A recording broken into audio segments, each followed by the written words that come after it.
Hi my loves, welcome back to my channel.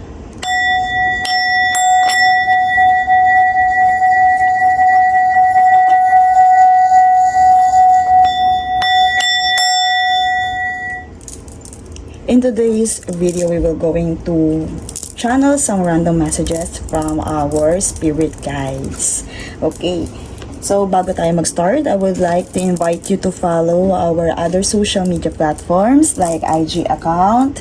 And if you feel resonated with my energy, meron po tayong mga crafts, the Bewitch & Co merchandise na available po sa ating Shopee. Please click the link in the description box. Okay, so let's read the energy first. Sino ba nangangailangan ng random messages na to? Okay, for anyone who's want the slate wipe clean. So, yung mga nangangailangan ng sabihin natin cleansing ng blank slate or yung sabihin natin renewal. Anyone who's currently cleansing, maybe physically din, yung mga nagdi-detox, yung mga gumagamit ng sabihin natin juice, or yung anyone na mga nagfo-format ng kanilang mga devices, anyone that in terms of cleansing. Also the believers to sabihin natin yung pagbabago or yung panibago. So this message is for you, for anyone who needs or anybody looking to get honest with themselves. Okay. So, I feel na my collectives are those who needs, sabihin natin, advices from spirit guides na gusto ng, sabihin natin, pagbabago or yung sabihin natin, di ba pag tayo nag-aalis ng mga bagay-bagay, may mga dumarating. So, at yung pagdating na yun, yun yung sabihin natin, gusto talaga nila because you are called or urged to be honest with yourself. Also, for anyone who needs a psycho-spiritual scrub with our tourmaline quartz. Okay, let's see. Let's get some clarifier with this reading. Clarifier.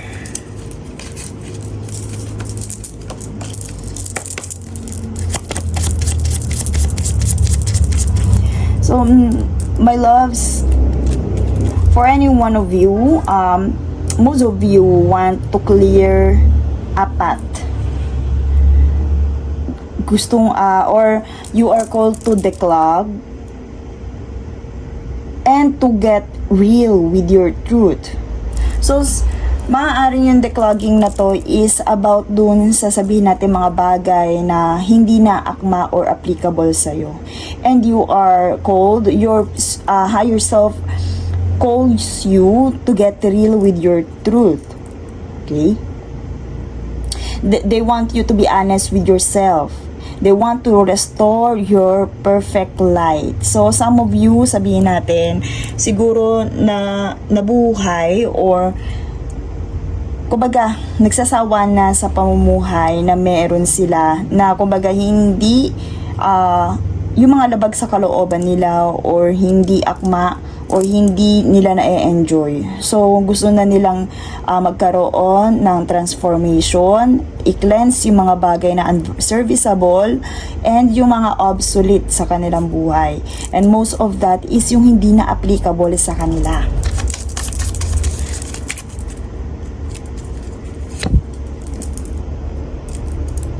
Okay.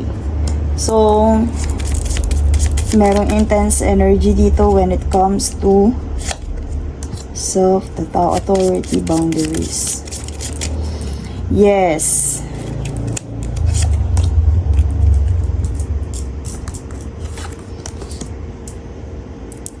Ayan na nga, kagaya na sinabi natin, the change, lumitaw dito yung change or transition, movement.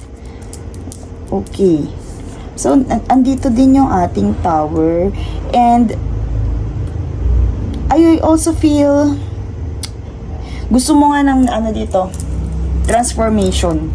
And, since na nandito yung card ng boundaries, ayan, kumbaga, gusto mo yung panibagong surroundings na meron ka na kung saan nandun yung, sabihin natin, dun mo nakikita yung peace. And doon is mai-express mo yung self-care because of this card. So, maaaring yung mga transformation na gusto mong mangyari sa buhay mo ay gusto mong mag-declutter, tanggalin yung mga, sabihin nating tao, mga bagay na unserviceable, na walang na i-contribute ng maganda sa buhay mo. Okay? And by doing that, kumbaga nagkakaroon ka ng healthy boundaries, natututo ka magkaroon ng healthy boundaries. And if ever na hindi ikaw yon, kasi nandito, get real with your truth. Masaya ka ba sa ginagalawan mo right now? And kung hindi, it's time for you to take back your power. It's time for you to take back your power, to have healthy boundaries, to gain solitude. Your higher self calls you to have solitudes because that is your truth. Kung hindi ka masaya sa ginagawa mo, kung yan ay requirements lang ng paligid mo, clear your path. Okay? Kumbaga dito magpakatato ka sa energy nito, you are supported to restore your perfect light. Dalawa dito, the enlightenment and the perfect light. Kumbaga iyan ba ay tugma sa pamumuhay mo? Kung hindi, kumbaga, kung I feel na some of you are requires to do something na labag sa kanilang kalooban. And also, I also feel na pwede din yung mga taong involved sa inyong past na hanggang ngayon na ay nandyan pa rin, naapektuhan ka pa rin sa present, pero kumbaga, yung mga taong to ay hindi nagkokos sa'yo ng maganda before.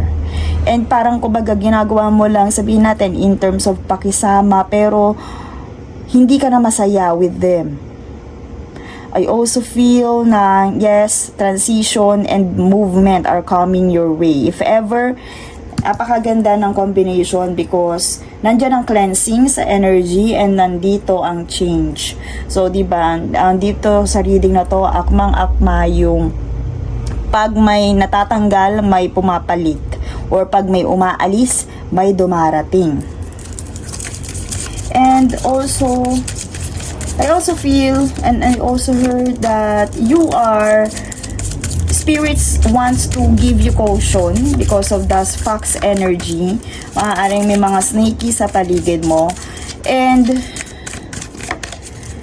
boundaries with this. Some of you, I feel na you have to take back your power, your boundaries. Maaaring your energy or sabihin natin fuel something dun sa mga taong sneaky sa buhay mo. And kumbaga, hindi na sila applicable sa iyo because of this transition. So if ever na wala kang lakas na loob gawin yon, spirits wants you to know you have an authority to have boundaries and to prioritize your solitude, your peace of mind. Some of you maaaring, kumbaga, like for example sa work, yung hindi na healthy ang hindi ka komportable sa yung ginagalawan sa mga taong yung ginagalawan, and then halimbawa may mga get together, napipilitan kang sumama for the sake of pakikisama, pwedeng example yun. But the healthy boundaries, meron kang authority na umayaw, meron kang, kumbaga, you have to limit yourself pagdating, kasi I feel na dito is my collectives are, pwedeng sabihin natin hindi makatanggi. Meron din people pleaser energy para walang gulo.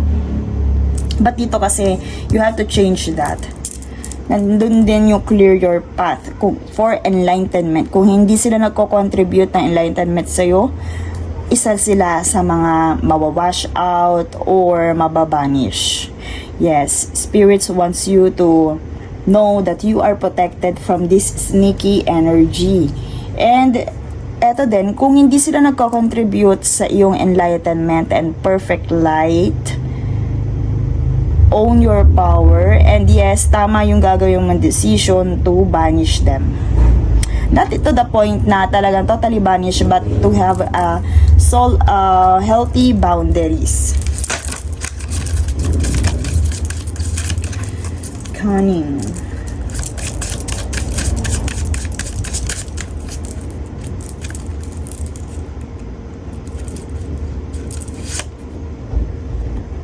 Yes, listen to your intuition with the feminine energy. And yes, di ba nabanggit ko kanina the people pleaser energy, but if you radiate the feminine energy nurtures. Okay, the feminine energy is, sabihin natin, not to the point na the feminine energy is hindi sila yung chaser, okay? So, ito yung kabaliktaran ng people pleasing, or ang feminine energy is sila ang kinakailangan. Kumbaga, sila ang yung energy nila ang nag-nurture, nag-care, nag-nourish ng vibe. So, kanina, tama nga sinabi natin na you are called to, kung ikaw ay people pleaser, stop that. Kasi feminine energy, siya, di ba sa queen, siya ang inaalagaan ng king. Or siya ang chine-chase ng king. And yes, eto. To restore your perfect light, focus on your manifestations. Get real with your truths. Ano ba talaga yung gusto mo? Ano ba talaga yung mga manifestations mo before? Get real with your truth. Ano ba, kumbaga sa mga plano mo ba, kung walang na i-contribute yung mga taong to. I also heard that you are a powerful manifestor. And just listen to your intuition. Kung sa tingin mo, if your gut feelings ay halimbawa, itong mga taong to or itong bagay na to ay hindi nagko-contribute ng maganda sa'yo, or some of the situation, sila pa yung nagiging blockages. Kaya you are called to clear something. Okay? And focus on your manifestations. Maybe pwede din na yung kanilang energy ay nakakatulong sa blockages ng iyong manifestations. If yon yung nararamdaman mo right now, you are, kumbaga, correct. Your intuition is correct. Just listen to your intuition. Ano yung ibinubulong sa'yo. And kung yun nga ang binubulong sa'yo, kung dapat kang, kumbaga, mag-cut cord sa kanila or mag-cleanse, mag-detox, sify ang energy from them, go. And let them go. Let it be. Okay?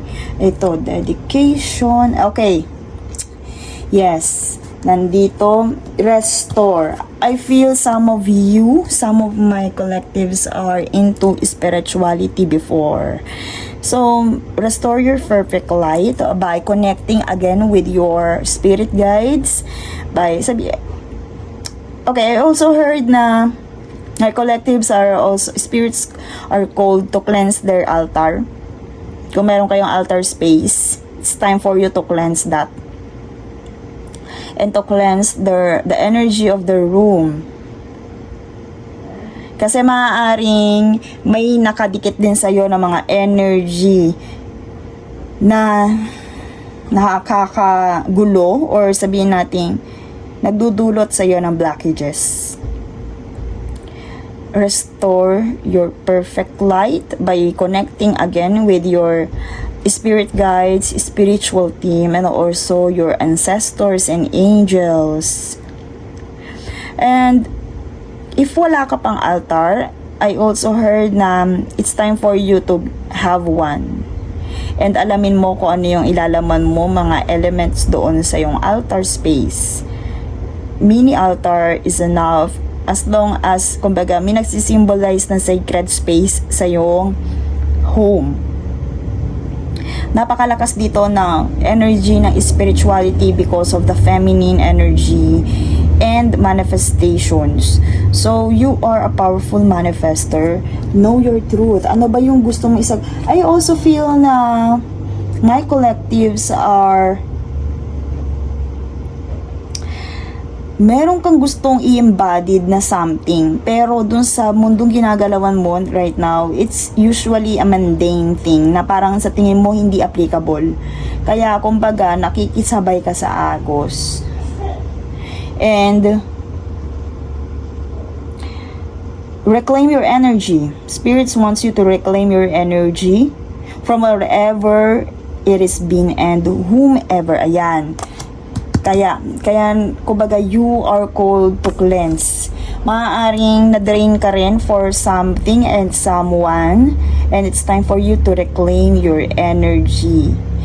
Also, it's time for you to shed the light. Okay, andito na naman. I feel na dito nga sa Fox energy na to, na-distract ka for once, and you have to have a clear view and keep antag ito kung ano man yung mga naging sabihin natin kung ikaw man ay naging victims ng mga energy vampires, kick them back into the gutter where they belong. Okay? I feel na may umuubos, merong kumbaga nakapagpadrin ng energy mo. Yung dalawang to, the black, ito ay selenite, ito ay shungite, kumbaga black and white yung ating crystals, and all of them are telling you to reclaim your power and to banish kung ano man yung mga nakadikit sa'yo, yung mga na-accumulate mong negative energy from other people, yung nag-cause sa'yo na hindi maganda. And right now, you are called to reclaim your power, to focus on your manifestations and connection with your angels, and to listen with your intuitions. Okay, so let's see the angel messages. Oh, nalaglag. Yes, improving health. Maaaring sa lahat ng aspect, improving health. Yes. Okay, some of my collectives, pwede ding nakakaramdam ng tired, yung kumbaga tiredness. Yes. And yun nga, drain. And that is because of the, sabihin natin, mga evil eye, mga negative energy na kumbaga nadikit sa'yo. I also feel na you are called to focus on your connection with your guides, with your spirits, kasi some of you may be victims of the jinx and hexes. I also feel that na merong nagde-drain ng energy mo. That's why parang lately baka nagiging feeling unproductive ka rin, and yun nga, nakakaramdam ka ng sabihin natin sickness. Hindi naman siya malala. I also feel na hindi siya ganun kalala, but yung tardiness, my loves, pwedeng ganun. You feel tired to do something, and that is because of the energy vampires, yung mga nagde-drain ng energy mo, na mga tao sa paligid, yung mga bagay na nakikita mo na kumbaga nakakapagpa-drain. So I also feel na most of my collectives are also empaths. That's why napakabilis nilang tablan pag ganitong klase ng energy. But eto nga, kumbaga lately baka nga ikaw ay kumbaga parang hinang-hina, na parang walang gustong gawin. But I also heard that movement is also a solution. Move to sabihin natin detoxify yung mga black energy, negative energies na kumapit sa yung aura field. Okay. Let's see the advices from your angels and higher spirits. Okay. To where does my soul want to travel? When we travel, we grow. We open up our little worlds to more adventure. Okay, today's soul's action eto, nandito din movement. Okay. So, some of you gustong mag-travel, gustong umalis kung nasaan sila right now because of the transition and movement. And if you are, sabihin natin, nag-iisip na gusto nyo mong gawin yung mga bagay na yon, this is the clarifier, this is the confirmation na yes. Because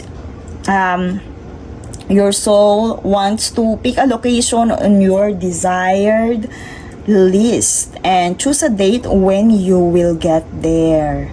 Okay? So, it's time for you to plan for travel also. Pwedeng yung pagta-travel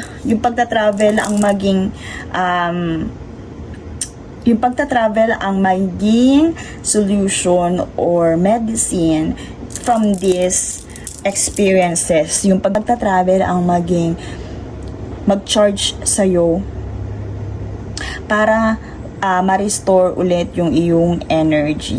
And if ever na, kumbaga parang feeling mo hindi mo yun kayang gawin, dalawa yung nag-confirm yan. The movement is there with this herald. And it's also the cats in boots, di ba traveler siya? And anything that will create movement to let the universe know you are ready to make it happen. So, gawin mo yung mga bagay na, kumbaga magplano ka sa travel na gusto mong gawin, sa pupuntahan mo, sa list, even sabihin natin travel sites, basta kumbaga, kung gumagamit ka ng vision board, pwede mo yung gawin and let the universe know you are ready to claim it. Believe you can. Okay? So, iyon yung isa. Travel ang isa sa mga solution dito sa sabihin natin kung dito sa mga experiences na accumulate, mga negative energy and experiences na accumulate mo before. And that's all for this reading. See you in my next one.